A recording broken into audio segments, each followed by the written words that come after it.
Você está acostumado, nós estamos numa série em Neemias. Então, se você já puder abrir a sua Bíblia, nós estamos em Neemias e hoje nós vamos entrar no capítulo 3. É verdade que existem alguns textos na Bíblia que quando a gente faz essas coisas das séries e sequências, a gente tem vontade de...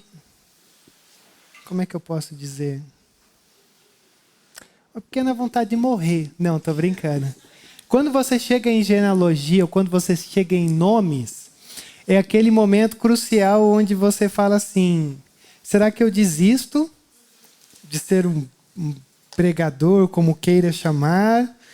Ou será que dá para arrancar alguma coisa? Dá para fazer um bom tereré desse limão que está aqui, porque o capítulo 3 de Neemias é um negócio embaçado.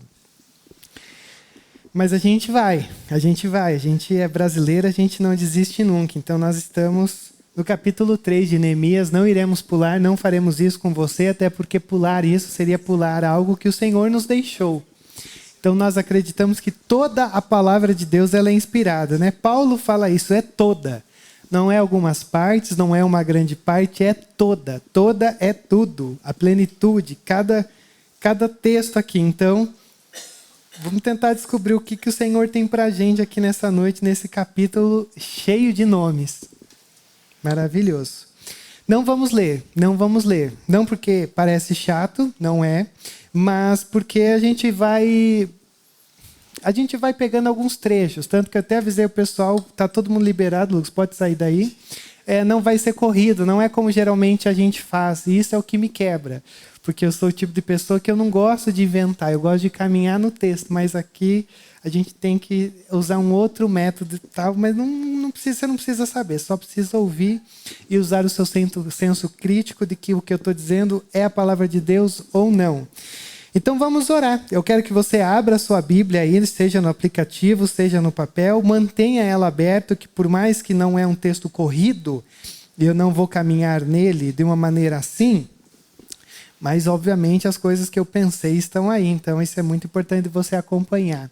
Vamos orar? Pai, muito obrigado, Jesus, por esse tempo, obrigado por essa celebração. Nós nos encontramos aqui nesse lugar e agora nós estamos com a Tua palavra aberta diante de nós. E a Tua palavra que é viva, e a Tua palavra que é tão necessária para nos alimentar. A nossa oração é que o Senhor nos leve a habitar esse texto. Parece um texto tão despretensioso, algo tão estatístico, tão distante da verdade, da vida, do dia a dia. Mas a nossa oração é que o Senhor nos conduza de uma maneira que seja surpreendente não por quem fala, mas surpreendente porque a Tua palavra... São textos que a gente pula na nossa oração, nas nossas leituras anuais. Então que seja um bom texto para nos despertar de coisas que a gente talvez não tinha visto antes, ou que pelo menos seja um texto que nos desperte a entender que até textos assim o Senhor nos fala ou confirma coisas que já estão no nosso coração. Assim nós oramos não em nosso nome, mas em nome de Jesus. Amém, Deus. Amém. Sabe que lá no hospital chegou uma revista lá dos Arautos do Evangelho. Não sei se você já ouviu falar disso, viu essa revista, viu esse movimento, essa galera, muito interessante. Mas era uma revista que estava falando sobre arte e arte sacra. Até eu achei muito interessante, porque tem uma crítica lá à Reforma Protestante e os desdobramentos da Reforma Protestante, no caso a gente, o movimento evangélico, porque de alguma maneira o movimento evangélico ele baniu toda a beleza que uma estrutura geralmente de uma catedral tem. E cada ponto de uma catedral é pensado em algo que sempre te leva a olhar para cima. No nosso caso, não apenas aqui, mas quase como todas as igrejas evangélicas, parece uma caixinha de fósforo. Então eles desceram o sarrafo nisso aí, eu falei, opa, eu concordo também. Não é porque eu estou sendo criticado que eu não concordo. Mas o que eu achei muito interessante lá é que eu descobri algo que assim, eu sou cheio dessas coisas, de às vezes achar algumas coisas legais, e eu descobri algo lá que eu nunca tinha visto. Primeiro, que existe uma cidade na França que eu vou ter a ousadia de tentar dizer aqui. Eu não sei se alguém tem um inglês fluente aqui, ou depois no YouTube, onde quer que seja, me perdoe. Mas é mais ou menos algo assim, pelo que o Google ditou para mim. Bayou. É que tem o biquinho, mas eu não vou fazer isso aqui.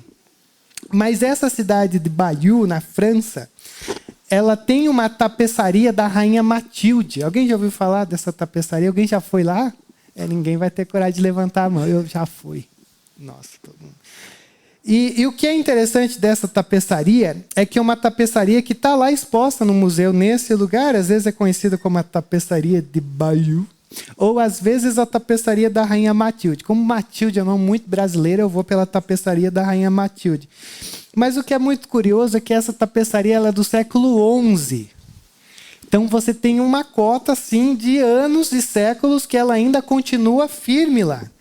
E o que é interessante é que essa tapeçaria ela tem mais ou menos quase 70 metros e 50 centímetros. 70 metros de largura, ou quase 70 metros, e 50 centímetros de largura. Não, eu falei errado, né? Comprimento 70 metros e 50 de... você entendeu. Exatamente. E aí o que acontece? O que é muito massa dessa parada, quando você vai vendo no Google, porque eu não estava lá como alguns de vocês, é que vocês são, assim, a parada toda é feita na agulha. Toda. Você tem ali 58 cenas, aonde tudo que você olha ali foi feito à mão. Então, a ideia dessa matéria era dizer assim, a delicadeza da agulha que transcende épocas e desastres e grandes quedas de impérios e guerras e ainda se mantém em pé. Mas o que é muito interessante é que são 8 cores que são usadas em toda a tapeçaria.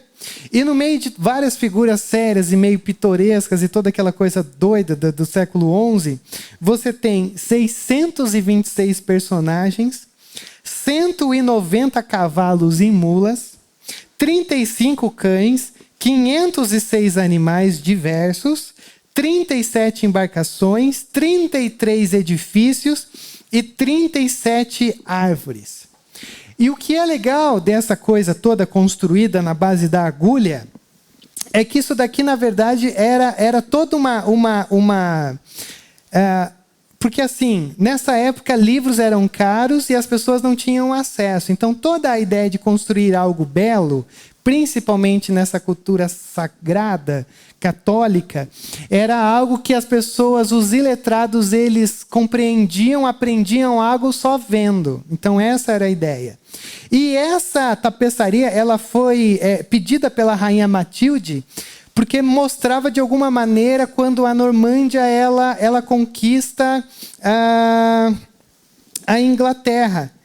E aí nessa guerra, tem uma guerra ali que acontece em 1066 e tal. Então é como se essa tapeçaria ela fosse esse arquivo vivo.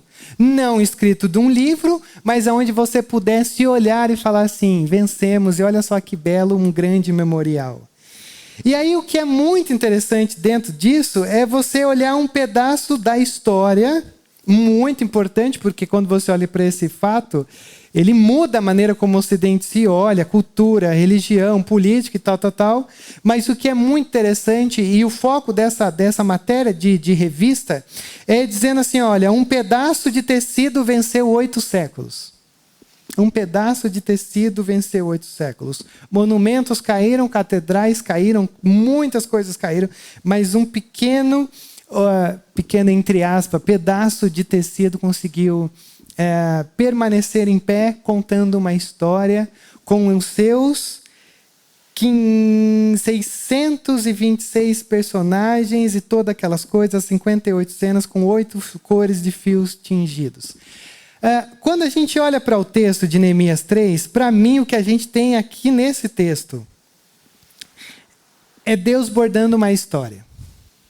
É Deus construindo uma cena. Cada pessoa é um fio aqui. Cada nome é uma cor, cada ato de obediência é um ponto onde Deus vai dando na sua tapeçaria. E aparentemente, quando você bate o olho, porque a gente não leu o texto, parece um texto meio frágil, porque você vê homens trabalhando. E o texto basicamente vai te dar nome dizendo: fulano de tal trabalhou na porta X. Fulano de tal colocou a fechadura da porta. Ah, o fulano levantou 500 metros de mural. O fulano tal levantou 50. E quando a gente olha para um texto como esse, é um negócio muito simples. Parece até meio cansativo se a gente fosse ler. Porque são pessoas comuns trabalhando num dia de segunda a sexta ou sábado para quem tem que trabalhar um pouquinho mais. E aí você vai vendo que parece algo tão... Cara, por que está aqui isso daqui? Essa é a pergunta. Mas é Deus tecendo algo que atravessa os séculos e hoje, depois de quase 2.500 anos, a gente está olhando para esse texto e dizendo: olha aqui o nome dos caras que levantaram os muros na reconstrução de Jerusalém. E da mesma forma como a gente está aqui hoje olhando para isso daqui, a gente vendo que pedras caem, impérios caem, mas o que é feito em nome do Senhor, ou o que é feito em resposta ao convite que o Senhor nos faz, permanece. E isso que entra um ponto muito importante desse texto, é que Deus está tecendo uma tapeçaria, construindo um reino, e aí a gente está sendo convidado a ser aqueles que fazem parte desse cenário. Então cada um de nós, de alguma maneira, faz parte dessa tapeçaria, faz parte desse lugar onde Deus vai construindo o seu reino, aonde estava lá atrás com Neemias, e aí começa, e aí ao longo da história a gente vai olhando e vai percebendo como Deus vai nos usando para construir algo para Ele, e por meio dEle. Então é isso que eu queria considerar com você hoje. Quando a gente olha para Neemias capítulo 3, o que a gente tem aqui, ou que eu quero convidar você a refletir comigo, é a importância de uma lista de nomes. A importância de uma lista de nomes na Bíblia. Que não é algo que você pode pular e seguir como se nada acontecesse. Muito pelo contrário. Se é algo que está aqui, se é algo que o Espírito de Deus nos preservou, é porque é algo que vai fazer uma diferença na nossa vida. Vai construir algo na nossa vida num lugar que às vezes a gente não imaginaria que seria construído. Então isso é muito importante você ter em mente. Caso você perdeu alguns domingos ou você não está muito bem localizado, lembre-se que Neemias ele faz parte da reconstrução de Jerusalém. A gente está bem no finalzinho do Antigo Testamento. É verdade que Neemias não está no finalzinho, mas era para estar, mas está tudo bem. Mas assim, você tem o povo retornando para a reconstrução de Jerusalém, é literalmente o final da história do Antigo Testamento, né, dos judeus, dos israelitas, que eram ainda israelitas. E aí, nesse caso, eles estão reconstruindo Jerusalém, que foi devastada, destruída. Lembre-se lá de Nabucodonosor. E aí tem todas umas tretas políticas, até que o rei diz: Ciro, podem voltar e reconstruir a terra de vocês. E aí, deixa eu ver se vocês estão bons, estilo escola dominical. Quem foi o primeiro que voltou a reconstruir Jerusalém? Todo mundo diz Esdras. Mas um pouquinho antes foi o Zorobabel. Zorobabel. A metade do livro de Esdras, ou Esdras como queira, é Zorobabel reconstruindo o templo. Depois de Zorobabel vem Esdras, que é Esdras reconstruindo mais ou menos essa ideia da Torá, da lei de Deus, para uma comunidade. Ele vai reconstruindo essa parte, né, esse outro ângulo de uma necessidade. E aí, no terceiro movimento, vem o Neemias, que começa a reconstruir as muralhas, talvez numa ideia de reconstruir a identidade do povo, porque as muralhas, até o Doug colocou isso, é esse lugar onde, beleza, nós estamos aqui numa cidade devastada, vamos reconstruir, mas vamos nos fortalecer. Então, os muros trazem essa ideia de identidade. Então, é muito massa, porque, o capítulo 1 de Neemias é essa paixão que queima dentro do coração de Neemias. O capítulo 2 é essa paixão que planeja, porque ele está diante do rei com cara de triste, E a gente sempre se pergunta, como o Doug colocou, se ele manipulou ou não. Tá tudo bem, o que importa é que deu certo. Não que você vai fazer coisa mais ou menos esperando dar certo, tá? Não é isso. E o capítulo 3 é essa paixão que age. Então a gente olha para esse texto e aqui, eu não sei porque que eu sempre caio nesses textos que é tipo assim, mas você vê que é um tipo de espiritualidade do trabalho repetitivo. Um lance meio silencioso, algo que não é celebrado. O capítulo 3 é um espetáculo do ordinário. É o espetáculo do ordinário. É aquilo que quase não é visto. É aquilo que nem quase sempre é percebido, mas que é reconhecido pelo Senhor. E aí, pensando nisso, é muito interessante, quando a gente olha, né, para as ações que a gente tem aqui na nossa igreja, os movimentos que acontecem aqui dentro. É muito curioso. A gente não trabalha com uma perspectiva de assim, existe o mais baixo serviço e o ministério pastoral. A gente não trabalha com isso, como grande parte das igrejas trabalham. A gente trabalha assim. Existem afazeres, existem pessoas chamadas para coisas específicas, mas não é assim, é tudo assim, está todo mundo nivelado. O ministério pastoral não é algo que você vai crescendo na empresa chamada igreja até ser pastor. Não. Se você tem um chamado, Deus vai lhe dando essa capacitação e tal. Mas é muito curioso, né? Só para você ter um exemplo, que eu sempre acho muito engraçado, o último carro que sai da nossa garagem. Lá de baixo. Às vezes a integração está assim, um pouquinho querendo ir embora, e aí a gente está aqui conversando tranquilamente, como se não houvesse uma segunda-feira, e aí o responsável, por exemplo, do estacionamento fala assim, garagem não, estacionamento. Fala assim, de quem que é o carro preto que está lá? Porque a gente queria fechar já para dar linha, tipo 00:30, né? Mais ou menos. É muito curioso. A preocupação de cuidar da garagem, ela pode parecer algo quase não perceptível para a gente. Não, o que importa é quem pregou na noite. Dentro desse contexto é bobagem. Não tem ninguém aqui que não tenha uma importância fundamental naquilo que faz, seja numa posição de destaque ou seja nos bastidores. Não existe isso. Esse é um texto perfeito para mostrar isso. Ninguém está no palco aqui. Está todo mundo ali no dia a dia. Está todo mundo trabalhando. Está todo mundo fazendo. Tem nomes. Porque o Senhor não trabalha com o grande fazer da missão. Ele trabalha com pessoas. Então eu quero mostrar para vocês, aqui nesse nosso texto, os 3 movimentos dessa lista de nome. Ou, num caso mais específico, o chamado que gera nesse texto e que vai para 3 lugares. E primeiro eu quero que você veja aqui, pensando nesse lance do chamado, de sermos chamados, é o nome do chamado. Vai, aí agora que você vai comigo aí na sua Bíblia, se você dá uma olhada geral, começa com o sumo sacerdote. Eu risquei a minha Bíblia de canetinha, agora eu não enxergo. Todos os nomes que tem, porque é assim que eu vou fazendo. Eu vou contando e vou vendo. Eliasibe, homens de Jericó, Zacur, Inri. Se você for dar uma olhada, e é óbvio que eu não vou fazer isso com você, não vou chamar de tortura, porque é a palavra de Deus, mas não é a proposta a ler. Você tem em torno de 71 a 75 nomes de indivíduos, de grupos ou de comunidades. 71 a 75, porque os estudiosos nunca chegam em alguns lugares fechados, né? Porque alguns talvez repitam, outros são nomes de grupos ou comunidades. Mas o que é interessante e aí a gente começa a destacar, porque o 2 é um capítulo que começa da expansão dos muros e termina com Neemias sendo desafiado, mas indo para cima. O capítulo 4 é a treta. É muito massa, eu quero que você não perca de vista isso, que o capítulo 3 ele poderia ser um bom resumo. Se fosse eu, cansado do jeito que eu sou, se eu fosse Neemias, eu ia falar, o pessoal começou a trabalhar, 3 pontinhos, e aí quando o Sambalate, que é o 4, cara, eu já ia no resumão. O pessoal trabalhou, beleza? Mas você vê que não é um resumo. Não existe resumo no Senhor. Não existe resumo quando o Senhor quer mostrar o quão importante a individualidade é. E perceba que o Senhor nem começa com os muros.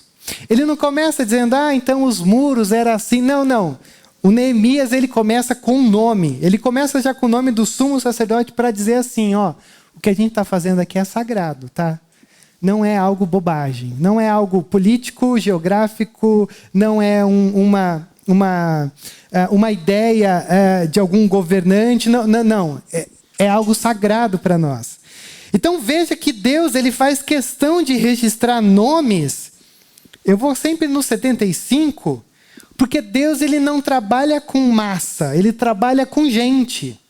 Então veja que assim, antes de Deus levantar muros, ele levanta nomes. Antes de Deus colocar um desafio diante de nós, ele já coloca nomes para dizer, é assim que funciona. E algo que me chama muita atenção, porque se você for uma pessoa que às vezes começa a amadurecer o pensamento cristão, ou bíblico, teológico, como queira chamar, você começa a ficar um pouco crítico. Porque você vai perdendo uma inocência e vai entrando uma maldade do ser humano mesmo, a tua maneira de ler a Bíblia. Mas eu queria que você percebesse algo muito importante. O fato de Deus registrar nomes aqui também mostra que antes de Deus ser algo, ou Deus lhe pedir algo funcional, dizendo, ó, vai e construa, veja que Deus ele é relacional. Porque ele conhece os manos aqui pelo nome. Não é um Deus dizendo, ó, vão lá e façam, como se fosse um rei corrupto do mal. Vão lá e trabalhem para mim. É um Deus dizendo, olha, eu conheço cada um de você. E você sabe mais do que eu, que toda vez que tem nome citado na Bíblia, é porque é para dar uma ênfase. Não é o genérico. Não é o anônimo. É o Moisés, Moisés. Samuel, Samuel. Saulo, Saulo. Marta, Marta. Simão, Simão. Toda vez que você tem nome ou uma repetição de nome, é porque é um momento decisivo e íntimo e particular, mas grandioso nessa relação do homem com Deus. Então, cada nome aqui está dizendo, cara, o que vocês estão fazendo é muito massa. E é muito massa, sabe por quê? Eu falei que não tinha texto, mas agora eu lembrei que tem. Se você for lá em Jeremias capítulo 29, vai comigo aí. Se você fazer o exercício, às vezes, de ir abrindo a sua Bíblia, isso ajuda você a não desmaiar com o calor. Jeremias capítulo 29, o verso 10... ele vai dizer assim, ó, é uma promessa feita, embora está na frente, mas Jeremias é para trás, tá? De Neemias. É uma promessa que está sendo dita em consequência ao que Neemias está fazendo. Jeremias 29:10, ele vai dizer assim, ó, assim diz o Senhor, quando se completarem os 70 anos da Babilônia, eu cumprirei a minha promessa em favor de vocês, de trazê-los de volta para esse lugar, porque sou eu que conheço os planos que tenho para vocês, diz o Senhor. Planos de fazê-los prosperar e não lhes causar dano. Planos de dar-lhes esperança e um futuro.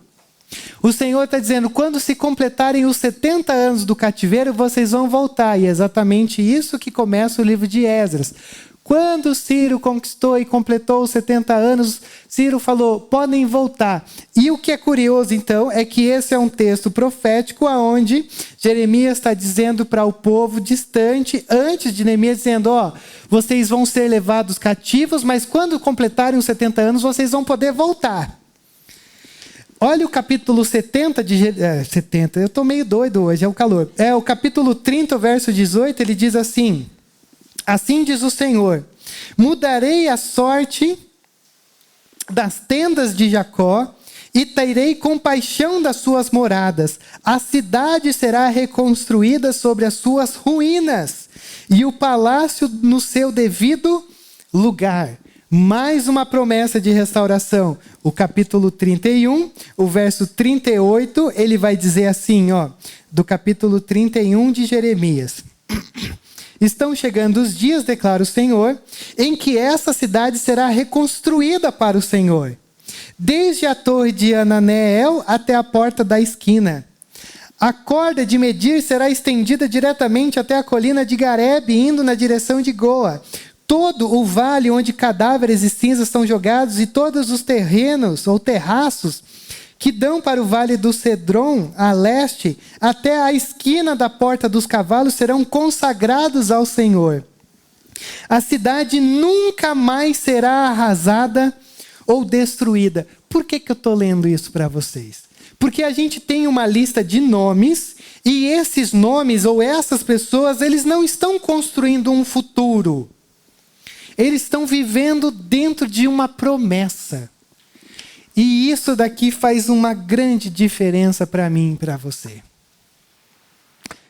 Quando a gente talvez pense assim, meu Deus, que tipo de Calvary eu quero para minha filha quando ela tiver já uma idade boa, de talvez entender que se ela deve continuar ou não sendo uma pessoa de Deus.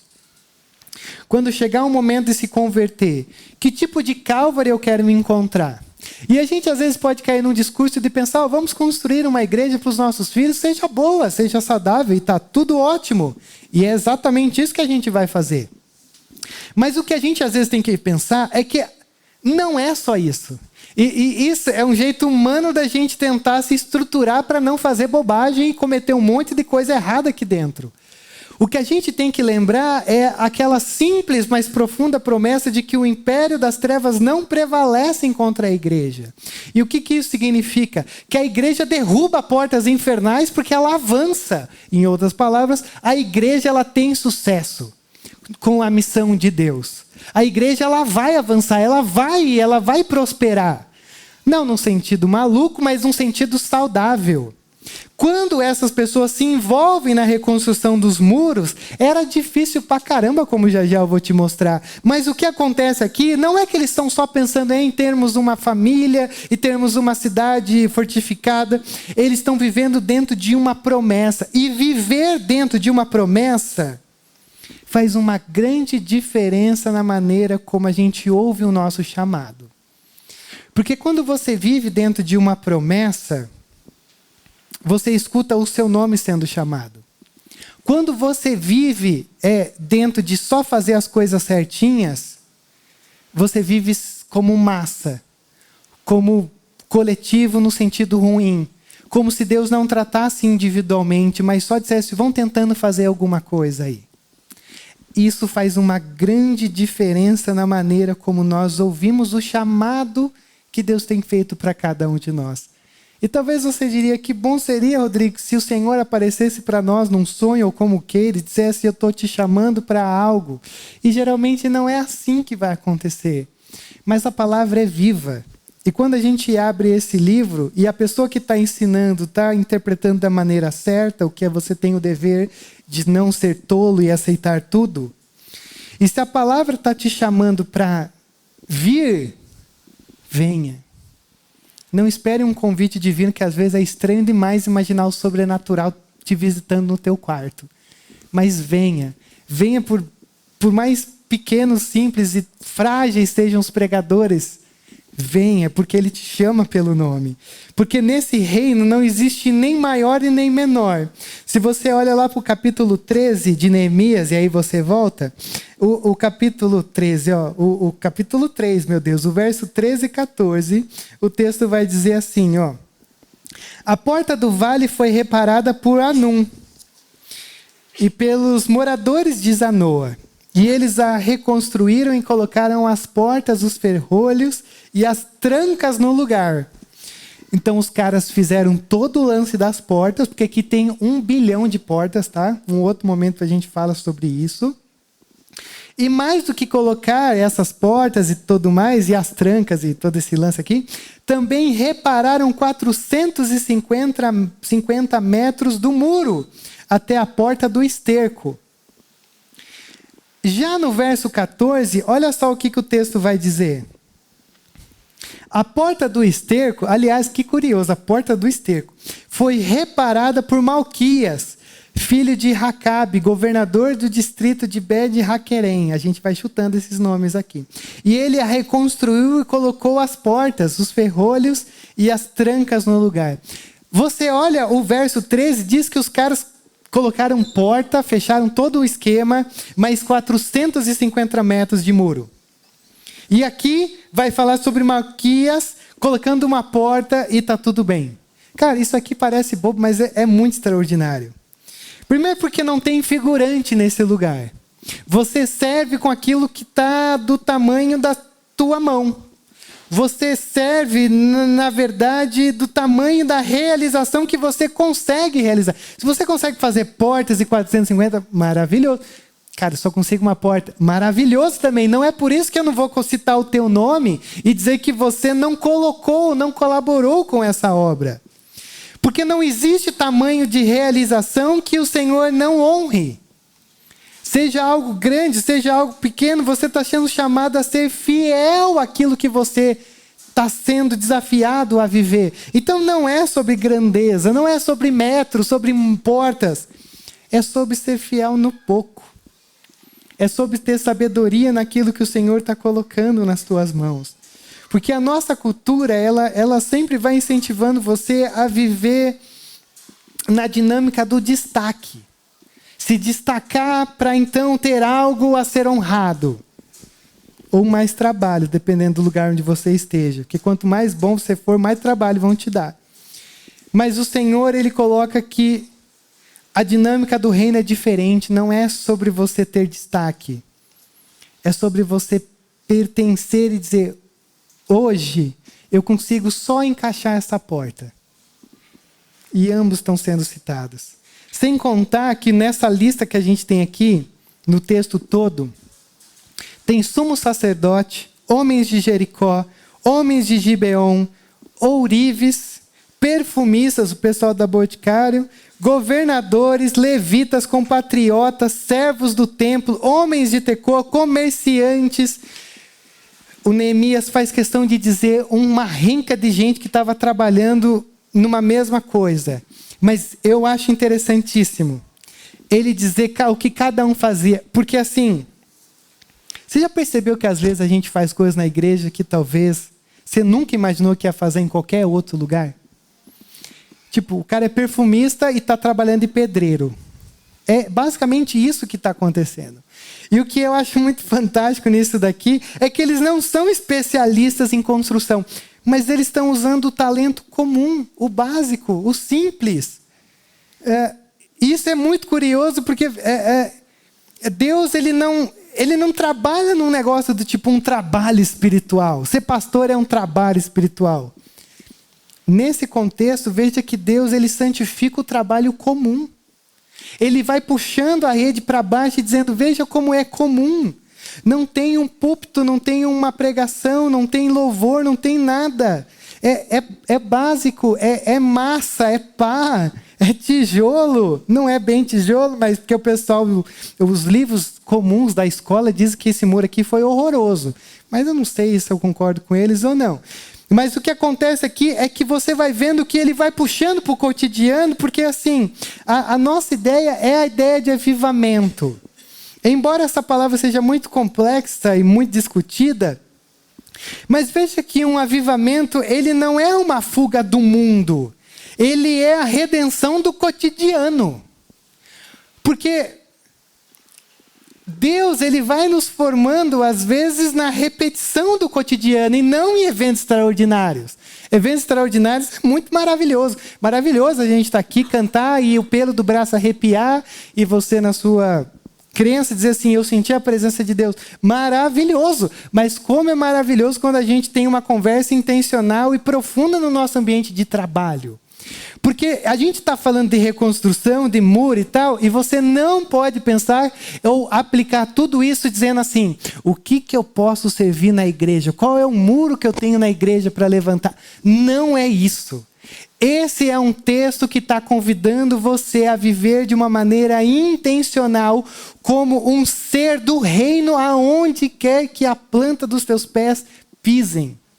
Esse é um texto missional. É um texto que vai dizendo, não faça essa dicotomia onde você é algo ali e lá no seu trabalho, quando bate o ponto ou o que quer que seja, você é outra coisa. Busque ser esse cidadão que construa muros, ou derrube os muros e construa pontes aonde quer que você esteja, porque essa é a ideia do texto. Trazer isso e usar isso para manipular, para você servir mais a igreja é muito errado. Porque esse é um texto sobre reino, não é um texto sobre igreja. Igreja faz parte do reino. Servir com os meus dons e talentos na igreja é real, é necessário, de maneira alguma a gente está contradizendo isso. Mas não olhe para esse texto só tentando dizer como eu sirvo na igreja, porque é muito além. Esse é um texto sobre o movimento de Jesus. E o movimento de Jesus na igreja é muito fácil, que a gente concorda com tudo que a gente ouve nas conversas que a gente tem nos bastidores. Mas o movimento de Jesus genuíno, saudável e muito massa, ele vai acontecendo no dia a dia, nos lugares onde a gente vai habitando.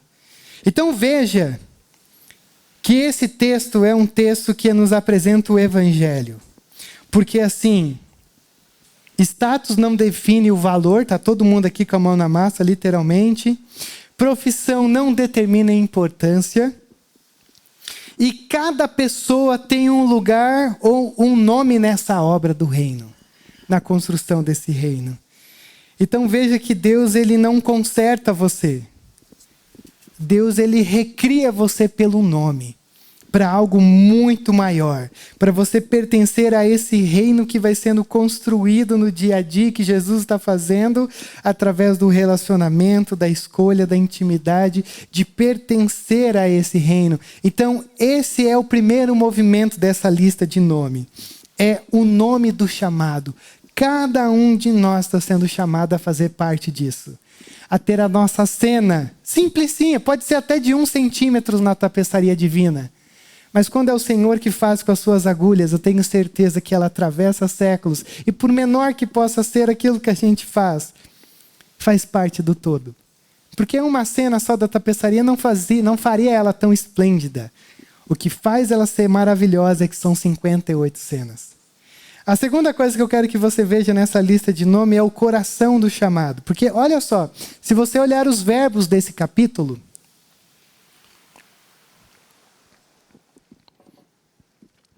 você tem várias repetições dizendo assim: e começaram, reconstruíram, consagraram, colocaram, construiu, puseram, fez os reparos, consertaram.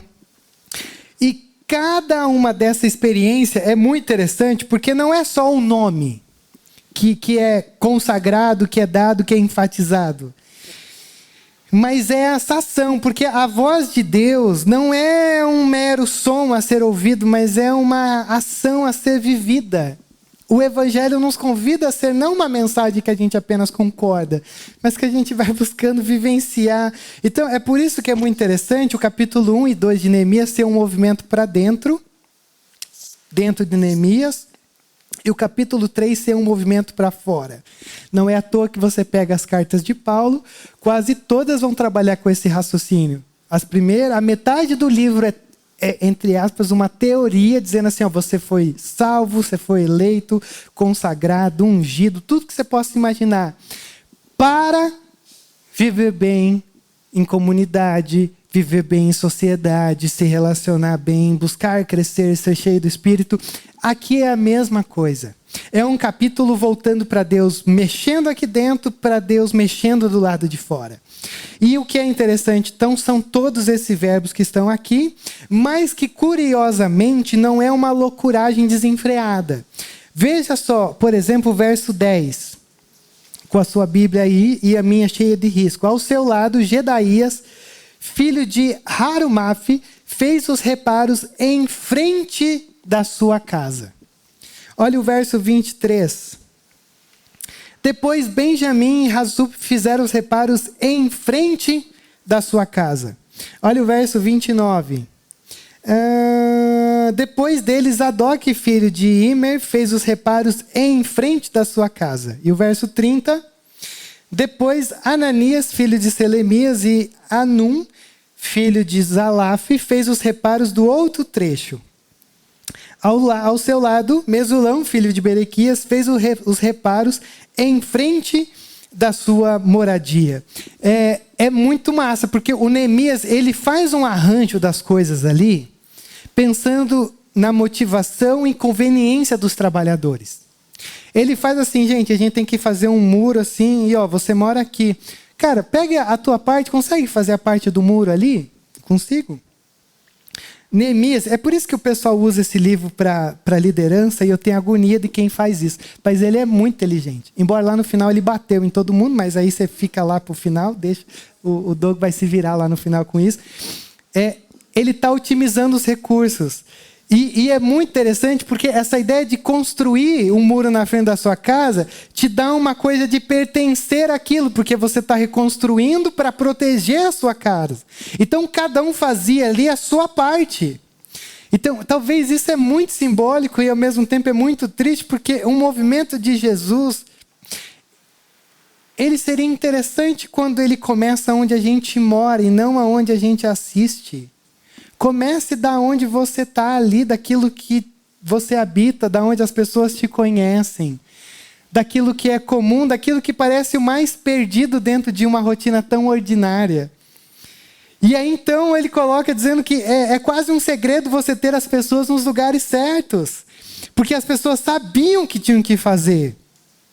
E isso é muito interessante, porque quando as pessoas se sentem participantes daquilo, elas fazem. No bom sentido, tá? Por mais que houvesse cansaço, oposição e rotina, aqui eles estão fazendo. E essa ideia de rotina, de trabalho, eu acho sempre muito massa.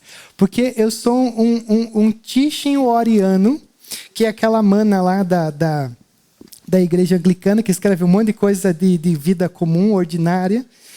E ela diz um negócio que é muito legal, mais ou menos assim, ó: Deus nos forma não apenas nos momentos extraordinários, mas nas práticas repetidas da vida comum. Eu acho isso maravilhoso. Porque esse pessoal não está só trabalhando. Deus está criando uma coisa dentro deles também. Esse pessoal não está só fazendo algo assim para o Senhor. Esse pessoal está fazendo algo para eles mesmos. Ao mesmo tempo que eles fazem, Deus está fazendo. Mas não são todos que são unânimes em responder o chamado. Olha só o verso 5 do nosso texto. O trecho seguinte foi reparado pelos homens de Tecoa, mas os nobres dessa cidade não quiseram se juntar ao serviço, rejeitando a orientação de seus supervisores. E aí aqui dá um tom diferente. Porque não é só um mapa da cidade que é dado aqui, é dado um mapa também do coração de pertencimento desse povo. Primeiro porque, assim, por um lado está todo mundo trabalhando. Mas aí ele vai dizer que os nobres dessa cidade não quiseram se juntar ao serviço. E talvez o que a gente tem aqui, olhando pelo ângulo do Evangelho, que esse é um capítulo que você começa a perceber que Deus está trabalhando uma coisinha no nosso coração que se chama autonomia. O que seria isso? Autonomia, numa tradução livre, no grego, não, estou brincando, é essa coisa de você querer ter o governo da tua vida. Essa coisa não rola quando você está pertencendo ao reino de Deus. Não que você assim tenha que se preocupar dizendo assim: Deus, eu vou com essa camisa hoje à noite. Não, não é sobre isso. Mas às vezes é sobre você entrar em alguns lugares que você não entraria se não fosse o Senhor te conduzindo para aquele lugar. E é muito curioso porque o Neemias 3 não é apenas sobre pessoas construindo muros para Deus, mas você começa a olhar que é sobre Deus construindo pessoas enquanto elas levantam os muros. Então aqui esses homens eles criam esse contraste.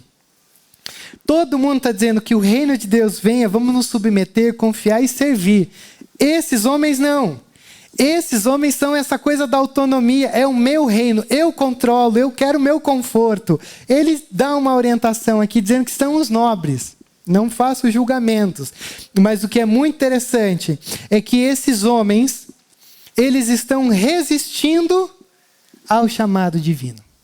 E essa resistência, ela não nasce da ignorância, ela nasce do orgulho. Porque assim, eles sabiam o que tinham que fazer. Eles podiam fazer, mas eles não quiseram se submeter. Então veja que o maior problema não é o que está ali fora, que são os muros. O maior problema está aqui dentro. Porque eles não rejeitaram o projeto, eles rejeitaram se submeter a isso. E aí que começa a morar o nosso problema, porque, sinceramente, não dá para tentar adivinhar o que aconteceu. Mas pela informação de ser nobres, Talvez o status que eles tinham agiu como um ídolo, dizendo, não, nós colocar a mão na massa. Porque para quem quer viver uma autonomia, a submissão ela parece humilhação.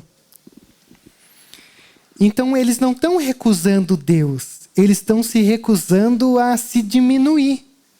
E o problema disso é que o movimento do reino diz que quem quer ser o maior tem que ser o último. Quem quer parecer pomposo tem que ser o que lava os pés na entrada da casa. E é aí que o movimento do reino ele começa a expor os nossos ídolos, aquilo que nos tira da nossa zona de conforto. E a boa notícia é que o evangelho ele é a única coisa que destrói o orgulho do homem sem destruir a pessoa. Quer ver um exemplo disso?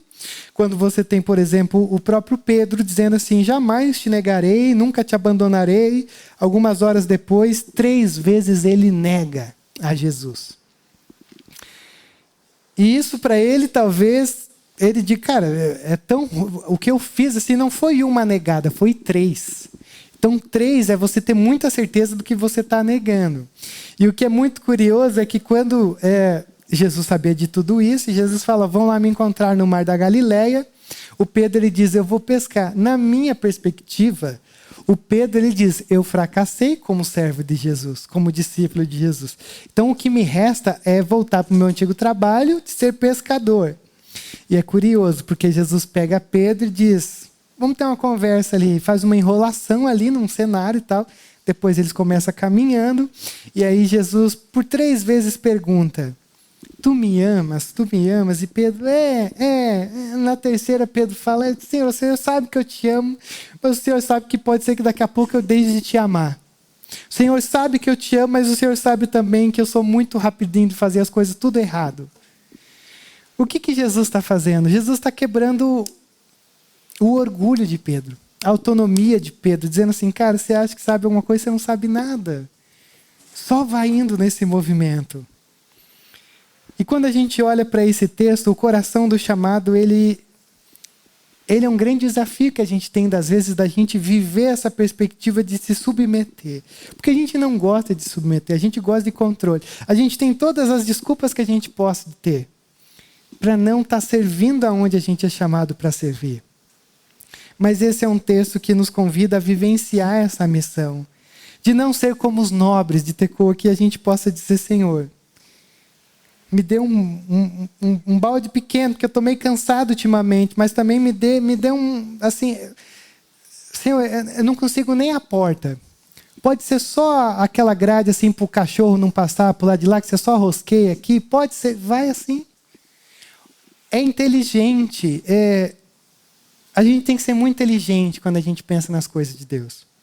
Porque às vezes pela empolgação a gente assume muita coisa e aquilo começa a nos desgastar. E o próximo passo disso é a gente ir para uma igreja que ninguém conheça ninguém por nome. E o grande problema é que uma igreja do reino saudável, a gente se conhece pelo nome. Porque o coração da obediência está em conhecermos os nomes para olhar um para o lado do outro. E essa é a última coisa que eu quero que você veja aqui. É a coletividade do chamado. O verso 2... ele diz assim, e ao seu lado estava X. O verso 4 diz, e junto dele. E o verso 7 diz, depois dele. Isso aqui é muito precioso. Porque ninguém estava trabalhando sozinho. Não é só uma descrição geográfica, mas é, uma teologia relacional. É Deus dizendo que Deus não está apenas reconstruindo os muros, mas Ele está reconstruindo uma comunidade, colocando gente boa um do lado do outro. E aí é curioso porque o muro ele só vai ficando em pé porque ninguém constrói sozinho. E se alguém simplesmente parasse, ficaria uma brecha. Então, veja que às vezes Deus ele não age diretamente no nosso ser, mas Ele usa quem está do nosso lado. E num contexto como esse, aonde você tem um povo que está rotineiramente cansado trabalhando, é muito importante que tenha gente ao lado. É muito importante. Tanto que no verso 3:12, ele vai dizer assim, que Salum reconstrói com as suas filhas. Olha que coisa maravilhosa. Suas filhas estavam ajudando. No verso 28 e 30, vai falar que os sacerdotes também estão construindo na frente das suas próprias casas, mas não é só essa ideia de proteger as suas casas, mas é proteger todos aqueles que estavam ali. E eu imagino que na sabedoria divina, Deus sabe que a gente geralmente começa animado e é difícil manter-se animado quando o aplauso acaba, porque o rotineiro não te aplaude. O rotineiro, ele te suga. Continuar firme na rotina é difícil. Então, para mim, me parece que quando Deus coloca essas pessoas, Deus está dizendo, ó, o fardo compartilhado torna-se mais leve. Ninguém aqui, eu tenho absoluta certeza que todo mundo já entendeu isso. Quando a gente às vezes conversa uns com os outros, a gente quase nunca tem a capacidade de mudar situações. Mas você saber que aquele que está ali do teu lado, na tua frente, te ouvindo, passa pelas mesmas coisas que você, dá uma paz de espírito absurda. Porque a gente pensa que só a gente está passando as grandes tensões da vida. E o problema não desaparece quando alguém está ali nos ouvindo, mas o peso muda de lugar. O peso continua, mas ele muda. E talvez uma das maiores graças que Deus nos dá é perceber que a nossa luta, ela não é só nossa. É também de quem está aí do teu lado. É de quem está aí ao teu redor. A única diferença é que às vezes naquelas coisas que a gente tem vergonha de falar, a gente tem vergonha de falar. Mas todo mundo tem vergonha de falar as crises que a gente experimenta. E eu fico imaginando eles cansados, mas olhando para o lado e podendo reclamar. Que coisa boa reclamar, né? Que coisa boa. E Jerusalém devastada, vulnerável às décadas, os escombros não eram só físicos, eram emocionais. O pessoal estava construindo uma parada zoada. Cada pedra carregava uma vergonha nacional. Então eles estão ali, Deus está juntando e criando essa coletividade para dizer, ó, vamos junto. Porque não é só a construção de um muro. O muro é bobagem. Eu quero reconstruir um povo. E é por isso que para mim o milagre não é apenas essa galera animada, cada um por si e todos com nomes e funções e profissões diferentes construindo. Para mim um grande milagre desse texto é essa comunidade vivendo juntas essa promessa que era de reconstruir esse muro. E é por isso que é interessante pensar também que Deus não está chamando você para reconstruir um muro inteiro, tá? É só o pedaço. É só uma cena dessa tapeçaria. Por isso que você não precisa ir sozinho.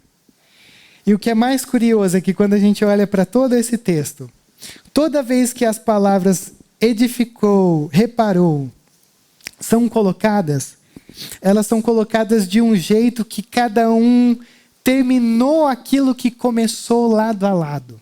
Porque ele já escreve como se já tivesse passado. Embora vai continuar e ter algumas tretas para frente, mas é muito curioso, porque ele está dizendo que eles terminaram aquilo que começaram. E para mim, eles só terminaram aquilo que começaram porque eles tinham alguém ao lado. Que eles poderiam compartilhar as maiores frustrações, os desafios, o cansaço. Porque não é porque eles estão vivendo uma promessa que eles estão sorrindo e maravilhados, gente. Isso aqui não é gente diferente da gente. Então, quando eu olho para esse texto, a pergunta que eu faço é: por que Deus se importa tanto de registrar um capítulo como esse, Senhor? Talvez seja porque Deus está muito preocupado nessa nossa obediência diária. E não só nos espetáculos espirituais que a gente tenta nos enganar. E esse não é um texto, como eu disse para vocês, sobre apenas e exclusivamente servir na igreja. Não é esse paralelo. Mas é sobre viver nessa perspectiva da missão no comum.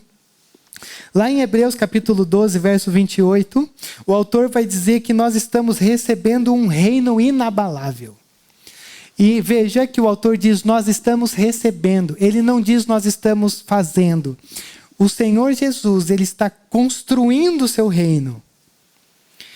E esse reino é inabalável. Isso significa que a gente só tem que entrar na tapeçaria, porque já está sendo estendida, já está sendo pintada. Você querendo ou não, um reino está sendo feito. A diferença é que a gente pede ao Senhor que não seja apesar da gente, mas seja através da gente. Mas o que é muito curioso é que, embora Neemias seja um bom texto, mas Neemias, a gente está numa vantagem muito melhor que Neemias. Porque assim, apesar de Neemias 3 ser um bom texto, mas ele não é o final da história. Como eu disse, do capítulo 9 ao 13, vocês vão vendo ao longo da jornada que o coração do povo é que precisava ser reconstruído. Então, Neemias 3 é um povo que constrói, mas precisa que o Senhor reconstrua o coração. E aí é onde entra a preciosidade e a vantagem que a gente tem hoje de estar aqui. Porque Neemias estava vivendo sob uma promessa. E nós, de alguma maneira, vivemos não por uma promessa, mas por uma cruz. Por alguém que morreu em nosso lugar e ressuscitou ao terceiro dia e que diz, olha, vão fazendo esse movimento em meu nome, porque eu estou abençoando vocês. Eu estou intercedendo diante do trono do Pai e o Espírito Santo está habitando em vocês. Então a reconstrução que esse povo não tinha interna, hoje nós temos o privilégio. Aquilo que faltava no povo hoje não falta em nós, porque toda sorte de bênção foi transbordada através de Cristo para cada um de nós. E os muros que Neemias reconstruiu, Cristo reconstruiu pessoas. Neemias restaura uma cidade, Cristo inaugura uma nova criação através da sua igreja. O avivamento que a Neemias anuncia, Cristo consuma. E não foi de uma maneira bonita. Não foi sendo um discurso eloquente, algo tão fascinante como Neemias foi. Muito pelo contrário. Os muros que Neemias construiu foram muito simbólicos, porque quando Jesus está para ser crucificado em nosso lugar, Hebreus vai dizer que ele foi lançado fora dos muros de Jerusalém. Ele foi lançado para fora, para que nós fôssemos trazidos para dentro. O nosso desafio a partir de Neemias 3, desse texto estranho, complexo e quase doido que me deixou essa semana, é entender que Deus está construindo e produzindo essa tapeçaria.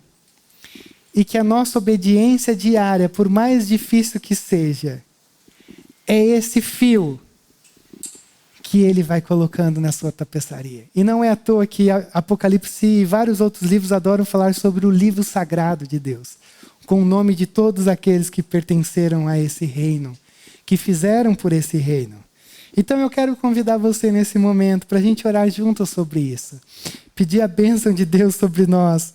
Pedir para que Ele nos use nessa tapeçaria divina, para que seja muito proveitoso e para que seja tão ordinário, ao ponto da gente conseguir ter uma vivência de fé tão grande, até mesmo no dia em que só tem um pouquinho de massa e talvez algumas ferramentas na nossa mão. E nada de tão maravilhoso. Sem louvor, sem pregação, sem Bíblia, mas só vivendo o dia a dia nos murinhos que a gente tem ao longo da nossa jornada. Pai, nós estamos aqui, Jesus. Obrigado por esse tempo. Nós te agradecemos por esse texto. Pai, a gente brinca e fala tanta coisa sobre ele, mas obrigado, Jesus, porque é um texto que o Senhor nos trouxe nesse dia.